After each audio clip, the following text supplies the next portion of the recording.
नमस्कार, मैं हूं शिवेंद्र श्रीवास्तव और आप देख रहे हैं श्रेष्ठ भारत।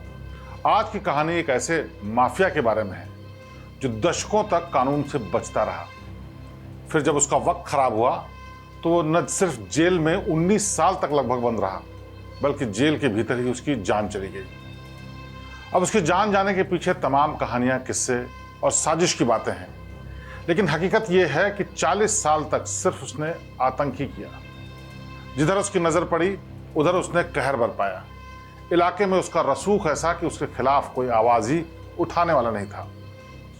ऐसा दबदबा कि चाहे सरकार किसी की भी रही हो, लेकिन उसका बाल भी बांका नहीं हुआ। 2017 के बाद लेकिन सब कुछ वैसा ही नहीं रहा।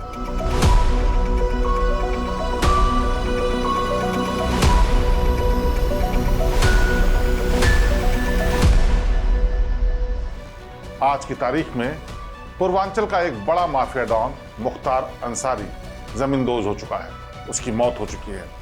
हालांकि उसकी मौत को लेकर तरह तरह के किस्से और कहानियां बात सामने आ रही हैं, लेकिन अगर आधिकारिक बात करें तो उसकी बांदा जेल में रहने के दौरान इलाज के बाद मौत हो गई। दरअसल मुख्तार अंसारी ने शिकायत की थी कि उसके सीने में दर्द है, उसकी तबीयत खराब हो रही है। उसके बाद उसे दुर्गावती अस्पताल, जो कि बांदा में है, वहां ले जाया गया और वहां पर इलाज के दौरान ही उसकी मौत हो गई। हालांकि इससे 2-3 दिन पहले ही मुख्तार अंसारी ने अपने वकील के जरिए ये डर जताया था कि उसको खाने में धीमा जहर दिया जा रहा है और उसकी मौत हो सकती है, उसके खिलाफ साजिश हो रही है। उसके बेटे, उसके परिवार के लोगों ने भी आशंका जताई थी। लेकिन इससे पहले 3 दिन पहले जब उसकी तबीयत खराब हुई तो उसे आईसीयू में भर्ती कराया गया और आईसीयू में भर्ती कराने के बाद उसे छुट्टी दे दी गई और वापस बांदा जेल भेज दिया गया। अभी चंद वक्त ही गुजरा था, लेकिन उसके बाद एक बार फिर से उसकी तबीयत खराब हुई और इस बार मुख्तार अंसारी नहीं बच सका। मेडिकल कॉलेज में 1 घंटे के इलाज के बाद डॉक्टरों ने उसे मृत घोषित कर दिया। मुख्तार अंसारी की मौत के बाद प्रदेश भर में पुलिस अलर्ट मोड में है। गैंगस्टर मुख्तार अंसारी के खिलाफ 61 केस दर्ज हैं। इनमें हत्या के प्रयास, अपहरण, धोखाधड़ी, गुंडा act, arms act, gangster act, CLA act से लेकर एनएसए तक शामिल है। यानी कोई ऐसा हीनियस क्राइम नहीं है जो मुख्तार अंसारी के खिलाफ दर्ज नहीं है। केवल उत्तर प्रदेश में ही नहीं, बल्कि देश के अलग अलग कोनों में भी उसके खिलाफ मुकदमे दर्ज हैं। लेकिन इतने सालों में उसके खिलाफ कोई ऐसी कार्रवाई नहीं हो पाई थी जिससे कि वो कानूनी रूप से अपने अंजाम तक पहुंच सकता। जब उसका वक्त बदला, यानी बुरा वक्त शुरू हुआ, तब से वो लगातार न सिर्फ जेल में है, बल्कि उसने वहां से चुनाव भी लड़ा।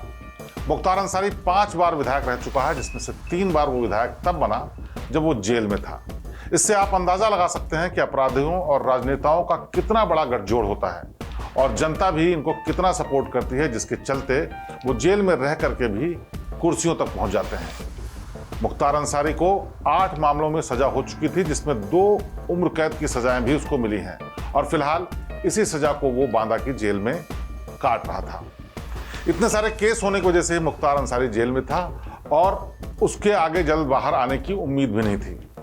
ये वो मुख्तार अंसारी है जिसका दबदबा ऐसा है जो लगातार चर्चा का विषय बना रहता था। जब मुलायम सिंह यादव की सरकार थी तो उसने एक ऐसी घटना को अंजाम दिया जिसके बाद उसके रसूख में और बढ़ोतरी हो गई और उससे लोग डरने लगे। उसकी पहुंच कितनी थी इसका अंदाजा आपको इस घटना से लग जाएगा। हम सिलसिलेवार मुख्तार अंसारी के बारे में पूरी कहानी बताएंगे, लेकिन ये समझना जरूरी है कि आखिरकार ये मुख्तार अंसारी क्या शख्स था, क्या चीज था, क्या इसका रसूख था, क्या इसका बैकग्राउंड था, क्या इतिहास था और आखिरकार वो अपने अंजाम पे जब पहुंचा तो उसमें तमाम जो बातें हो रही हैं वो क्यों हो रही हैं। दरअसल ये वक्त था जब मुलायम सिंह यादव की उत्तर प्रदेश में सरकार थी। मुलायम सिंह पर उसने ऐसा दबाव बनाया कि मुलायम सिंह यादव ने न सिर्फ उसके खिलाफ एक ऐसे केस को वापस ले लिया जो कि किसी भी सूरत में वापस नहीं लिया जा सकता था, बल्कि उससे रिलेटेड जितने भी अधिकारी थे उनको भी ट्रांसफर कर दिया। यहां तक कि उस केस को जो अधिकारी देख रहा था, जिस अधिकारी ने उस केस को शुरू किया था, उसको नौकरी छोड़ना पड़ा। दरअसल ये बात है साल 2004 की। उस वक्त डीएसपी हुआ करते थे शैलेंद्र सिंह। वाराणसी में एसटीएफ की एक स्पेशल टीम बनाई गई थी और जिम्मेदारी थी माफिया मुख्तार अंसारी और उस वक्त बीजेपी के नेता कृष्णानंद राय के बीच होने वाले गैंगवार पर नजर रखने की। दरअसल ये दोनों ऐसे गैंग थे जो पूर्वांचल में जिनका दबदबा चलता था और आए दिन इनमें गैंगवार होती रहती थी। लिहाजा सरकार ने एक यूनिट बनाई एसटीएफ की, जिसकी कमान सौंपी शैलेंद्र सिंह को। डीएसपी रैंक के अधिकारी थे और उसी इलाके के रहने वाले थे, लिहाजा उनको ज्यादा समझ थी और इसकी जिम्मेदारी उनको दी गई कि इन दोनों पर नजर रखी जाए और किसी भी तरीके की गैंगवार या बड़ी आपराधिक घटना न होने पाए। ये दोनों ही पूर्वांचल से आते थे और आपस में जानी दुश्मन थे। दोनों पर निगरानी करने के दौरान एक बार शैलेंद्र सिंह को ऐसा कुछ पता चला कि उनके होश फाख्ता हो गए। दरअसल साल 2002 में कृष्णानंद राय 5 बार के विधायक रहे मुख्तार अंसारी को हराकर एमएलए बने थे और ये बात मुख्तार अंसारी को नागवार गुजरी थी। लगातार उसको इस बात का दर्द था, तकलीफ थी कि कैसे कोई उसे उसके क्षेत्र में हरा सकता है। लिहाजा मुख्तार अंसारी ने तय किया कि कृष्णानंद राय को वो जिंदा नहीं रहने देगा, वो उसको अपने रास्ते से हटा देगा। इसी वजह से इन लोगों के बीच में अक्सर गैंगवार होती थी। कृष्णानंद राय का भी आपराधिक इतिहास था, वो भी अपने साथ गनर और तमाम टीम लेकर चलता था, लेकिन मुख्तार अंसारी उस वक्त बहुत बड़ा नाम था और उसे कतई ये एक्सेप्ट नहीं था कि मुख्तार अंसारी के सामने कोई खड़ा हो चुनाव में और वो जीत जाए। शैलेंद्र सिंह इन दोनों पर नजर रख रहे थे, लिहाजा इन दोनों के फोन भी टैप हो रहे थे। एक दिन मुख्तार अंसारी की फोन पर बातचीत सुनकर वो हैरान रह गए। मुख्तार किसी से एलएमजी यानी लाइट मशीन गन खरीदने की बात कर रहा था। वो कह रहा था कि किसी भी कीमत पर उसे एलएमजी चाहिए, जिससे कि वो इससे कृष्णानंद राय की हत्या कर सके। दरअसल मुख्तार ने जनवरी 2004 में ही कृष्णानंद राय को मारने के लिए सेना की एक लाइट मशीन गन खरीदने की प्लानिंग की थी और उसके लिए उसने 2004 में आर्मी के एक भगोड़े से चुराई गई लाइट मशीन गन खरीदने की डील भी की। फोन टैपिंग में पता चला कि बाबूलाल नाम का एक शख्स मुख्तार से कह रहा है कि मेरे पास सेना से चुराई हुई लाइट मशीन गन है जो कि राष्ट्रीय राइफल से चुराई गई थी और उसको मैं लेकर के आया हूं और इस सौदा लगभग 1 करोड़ रुपए में तय हो गया। जब ये बात डीएसपी शैलेंद्र सिंह को पता चली तो उनको पता चल गया कि ये बहुत बड़ा सबूत उनके हाथ लगा है और इस पर अगर एक्शन होगा तो मुख्तार अंसारी के लिए बहुत मुश्किल आ जाएगी और एक तरीके से उसके खौफ का खात्मा हो जाएगा कानूनी तरीके से। इस मामले में रेड की गई। मुख्तार अंसारी की फोन रिकॉर्डिंग और एलएमजी की बरामदगी ने पुलिस की टीम का हौसला बढ़ा दिया। सबको लग रहा था कि अब मुख्तार अंसारी के दिन लद गए, क्योंकि ये बेहद संगीन अपराध था, सेना का मामला था और इस पर सख्त से सख्त सजा होनी तय थी। पुलिस ने आर्म्स एक्ट के तहत एक मुकदमा दर्ज किया और साथ में पोटा भी लगा दिया, लेकिन तब तक ये बात मुख्तार अंसारी को पता चल गई और वो उस वक्त न सिर्फ बाहुबली नेता था बल्कि उसने सरकार की उस वक्त मदद भी की थी। उसने बहुजन समाज पार्टी को तोड़कर समाजवादी पार्टी की सरकार बनवाई थी। मुलायम सिंह यादव मुख्यमंत्री थे, ऐसे में उसने मुलायम सिंह यादव से बोलकर ये पूरा केस ही रद्द करा दिया। आप अंदाजा लगा सकते हैं उसके रसूख का कि एक सूबे का मुख्यमंत्री किसी ऐसे मामले में दखल देकर के एक मुकदमा ही रद्द करा दे और इसके बाद डीएसपी शैलेंद्र सिंह पर मुकदमा रद्द करने का, एफआईआर रद्द करने का दबाव बना जाने लगा। यहाँ तक कि आईजी बनारस, डीआईजी, एसपी सहित 1 दर्जन बड़े अधिकारी तबादले कर दिए गए। वाराणसी में जो एसटीएफ की यूनिट थी उसको भी वापस लखनऊ बुला लिया गया। इस केस को खत्म करने के लिए शैलेंद्र सिंह पर लगातार दबाव बनाया जाने लगा, लेकिन मुश्किल बात यह थी कि काफी मुश्किलों से ये केस दर्ज हुआ था, तो शैलेंद्र सिंह ये नहीं चाहते थे कि ये केस वापस लें। लेकिन अलग अलग तरीकों से जब शैलेंद्र सिंह पर दबाव बनाया जाने लगा, उनको प्रताड़ित किया जाने लगा, तो आखिरकार शैलेंद्र सिंह ने अपनी नौकरी से ही इस्तीफा दे दिया। यानी एक आईपीएस अफसर जो कि इतने बड़े केस में इन्वॉल्व था और उसकी जांच कर रहा था, उसको सिर्फ इसलिए नौकरी से हटना पड़ा क्योंकि माफिया मुख्तार अंसारी के खिलाफ उसने कोई एक्शन ले लिया था। इस दबाव के बाद शैलेंद्र सिंह ने इस्तीफा तो दे दिया, लेकिन पुलिस के बीच में ये बात बैठ गई कि मुख्तार अंसारी कुछ भी करा सकता है। उसके बाद तो मानो मुख्तार अंसारी अपनी बिल्कुल चरम पर आ गया। हर तरीके का अपराध करना, अपने नेटवर्क को मजबूत करना, तरह तरह के अपराध करना, कुछ भी उसके लिए असंभव नहीं था क्योंकि सरकार का पूरा सपोर्ट था। 17 सालों तक शैलेंद्र सिंह को लगातार सुनियोजित तरीके से प्रताड़ित किया गया। कई बार मुकदमे उनके खिलाफ दर्ज हुए, उनके साथ जो इंस्पेक्टर था उनके खिलाफ भी मुकदमे दर्ज किए, लेकिन आखिरकार 6 मार्च 2021 को जब योगी आदित्यनाथ की सरकार उत्तर प्रदेश में आई, भारतीय जनता पार्टी की सरकार आई, तो शैलेंद्र सिंह के खिलाफ लगाए गए तमाम मुकदमे वापस ले लिए गए कोर्ट के जरिए। लेकिन ऐसा नहीं है कि मुख्तार अंसारी शुरुआत से ही अपराधी ही था। शुरुआत में वो क्रिकेटर बनना चाहता था और उसका कद 6 फुट 2 इंच दूर से ही नजर आता था। जैसी पर्सनालिटी थी, उस पर्सनालिटी को लोग मुरीद हो जाते थे। क्रिकेट का शौक था, न सिर्फ वो क्रिकेट खेलता था बल्कि उसके टूर्नामेंट भी आयोजित करता था। बेहद शालीन परिवार से मुख्तार अंसारी आता था। गाजीपुर में मुख्तार अंसारी के परिवार की पहचान पहले राजनीतिक परिवार की है। उसके दादा डॉक्टर मुख्तार अहमद अंसारी स्वतंत्रता सेनानी थे। नाना ब्रिगेडियर मोहम्मद उस्मान 1947 की लड़ाई में शहादत के लिए जिनको महावीर चक्र दिया गया था। मुख्तार को भी जिंदगी के शुरुआती दौर में कुछ और शौक थे, कुछ और बनना चाहता था, लेकिन जिसको अपराधी बनना था वो अपराध की राह पर आखिरकार निकल पड़ा। मुख्तार अंसारी भले ही उत्तर प्रदेश में संगठित अपराध का चेहरा बन गया था, मगर गाजीपुर में उसके परिवार की पहचान अलग थी। करीब 18 साल से ज्यादा वक्त से जेल में बंद मुख्तार अंसारी के दादा डॉक्टर मुख्तार अहमद अंसारी, जो स्वतंत्रता सेनानी थी, गांधी जी के साथ काम करते हुए वो 1926 से 27 में कांग्रेस के अध्यक्ष भी रहे। मुख्तार अंसारी के नाना ब्रिगेडियर मोहम्मद उस्मान को 1947 की लड़ाई में शहादत के बाद महावीर चक्र जो दिया गया, उसके बाद सालों साल तक उनकी शूरवीरता की कहानियां, किताबें, किस्से सुनाए जाते रहे। मुख्तार के पिता सुभान अल्लाह अंसारी गाजीपुर में अपनी साफ सुथरी छवि के साथ रहते थे, राजनीति में सक्रिय रहे। भारत के पूर्व उपराष्ट्रपति हामिद अंसारी रिश्ते में मुख्तार अंसारी के चाचा हैं। वहीं मुख्तार अंसारी की कहानी तमाम जो एडवर्सिटीज हैं उससे भरी हुई है। आपको बता दें कि मुख्तार अंसारी क्रिकेट खेलने का जितना शौकीन था, लेकिन कॉलेज के ज़माने में ही साधु सिंह के गैंग में शामिल हो गया। आपको बता दें कि कॉलेज के टाइम में मुख्तार अंसारी क्रिकेट खेलने का बहुत शौकीन था, लेकिन उसकी बुरी संगत ने उसको आज इस अंजाम पे ला दिया। कॉलेज के ज़माने में ही वो साधु सिंह नाम के गैंग में शामिल हो गया। इसके बाद जुर्म की दुनिया में उसने ऐसे कदम बढ़ाए कि फिर उसके लिए लौटना मुश्किल हो गया। एक बड़े प्रतिष्ठित परिवार से आने के वजह से उसकी जान पहचान पहले से ही थी, लेकिन वो अपराध के रास्ते में निकल गया तो वो माफिया बनने में उसको वक्त नहीं लगा, क्योंकि उसकी पहले से ही जान पहचान थी, नेटवर्क था, लोग जानते थे। और फिर वो अपराध के रास्ते में तमाम संसाधनों के होने के बाद जब जुड़ा, तेजी से उसकी छवि अपराधी की बनती गई। उसके माफिया बनने की कहानी भी बहुत दिलचस्प है। हाल फिलहाल के दिनों में जब भी उसकी तस्वीरें सामने आई तो रौबदार मूंछ वाला मुख्तार अंसारी बेहद असहाय और बेहद परेशान सा दिखता रहा। सेहत भी खराब थी, लगातार जेल में रहने की वजह से उसकी ताकत भी खत्म हो रही थी। व्हीलचेयर पर जब भी वो बाहर दिखा तो परेशान और असहाय दिखा। लेकिन मुख्तार अंसारी हमेशा से ऐसा ही नहीं था। ये सब कुछ तब हुआ जब उत्तर प्रदेश में योगी आदित्यनाथ की सरकार आई और उसके खिलाफ जो तमाम मुकदमे हैं उनमें तेजी आई। इससे पहले मऊ और उसके आसपास के जिलों में मुख्तार अंसारी की तूती बोलती थी। अब तमाम मुख्तार अंसारी के ठिकाने जमींदोज किए जा चुके हैं। उसकी कई प्रॉपर्टीज को सरकार ने अपने पास कब्जे में ले लिया है और कई में गरीबों के लिए घर बनाए जा रहे थे। लेकिन एक वक्त था जब पूरा का पूरा सूबा मुख्तार अंसारी से कांपता था।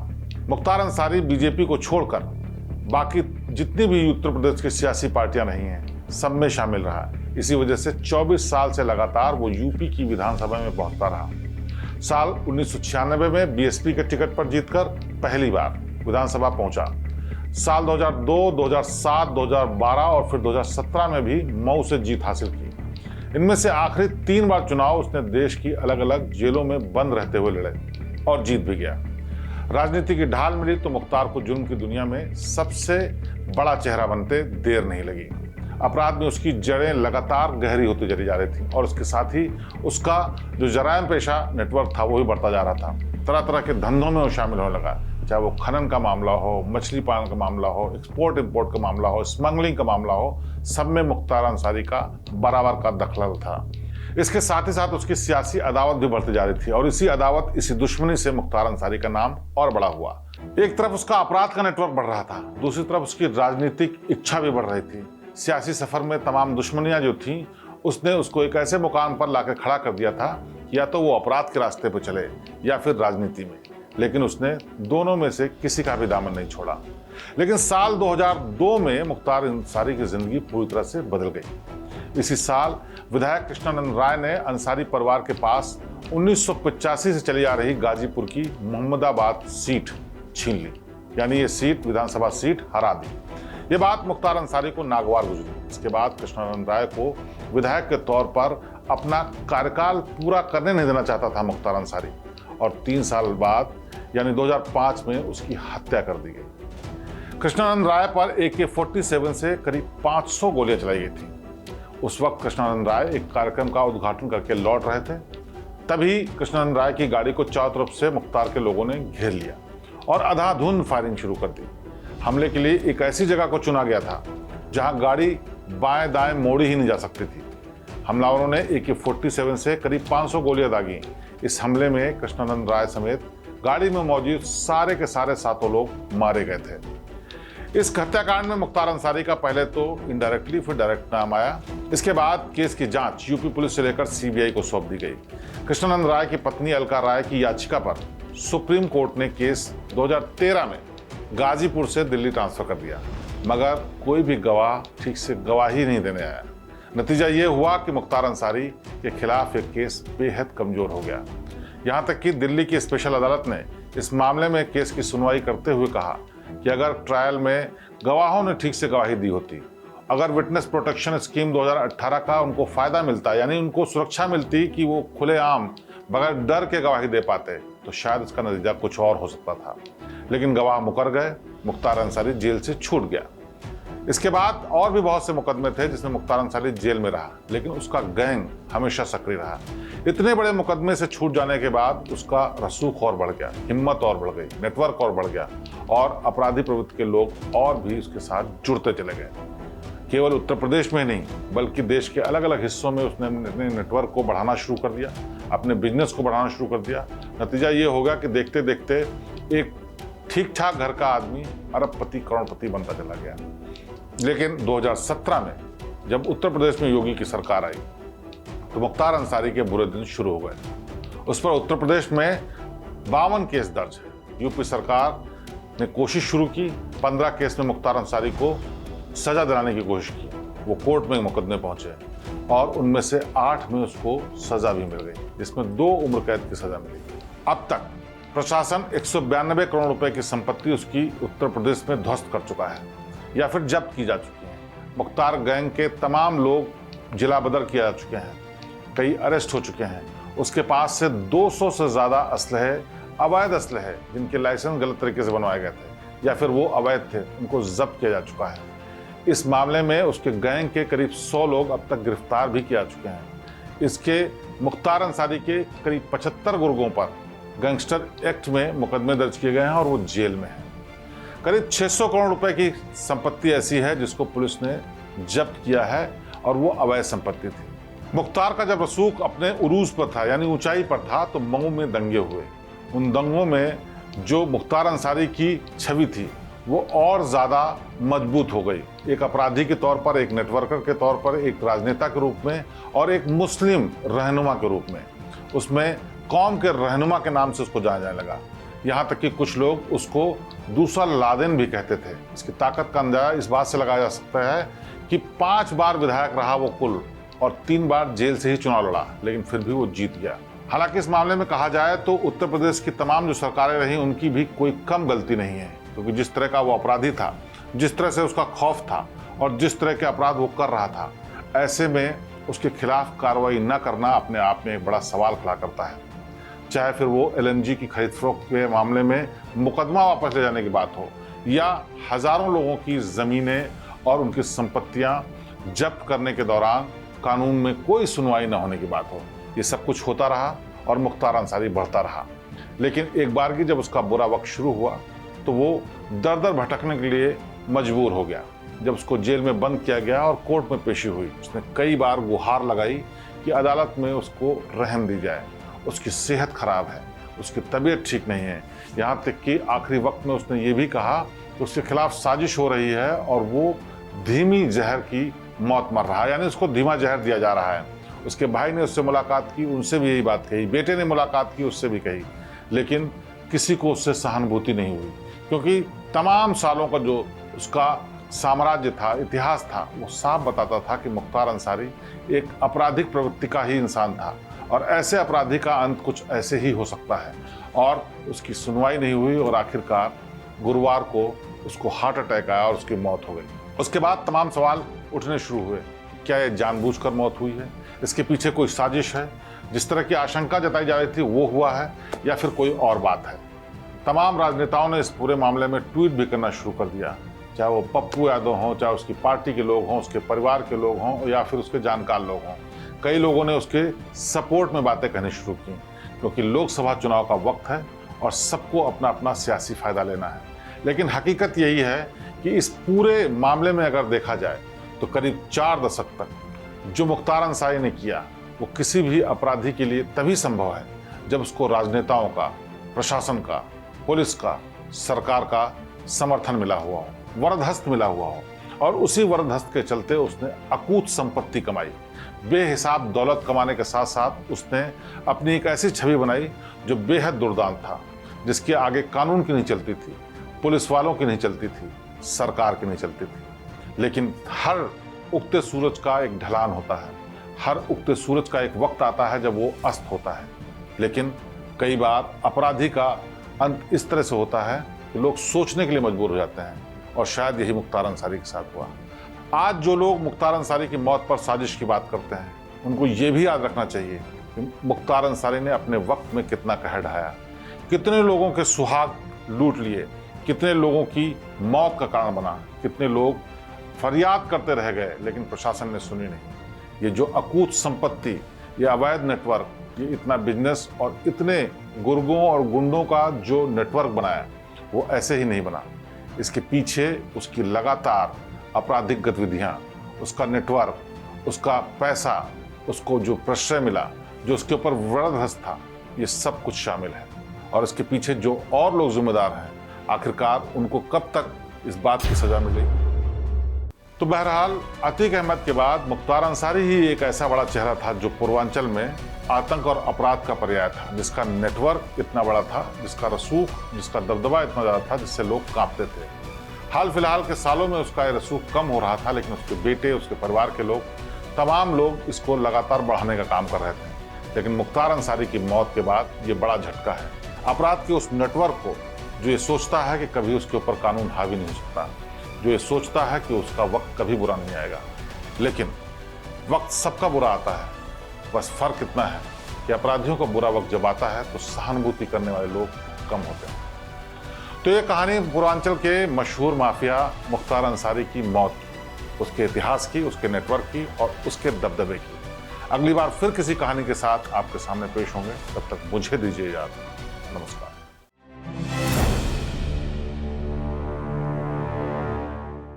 श्रेष्ठ उत्तराखंड पर खबरों से जुड़े रहने के लिए चैनल को सब्सक्राइब करें, बेल आइकन दबाएं और देखते रहें श्रेष्ठ उत्तराखंड।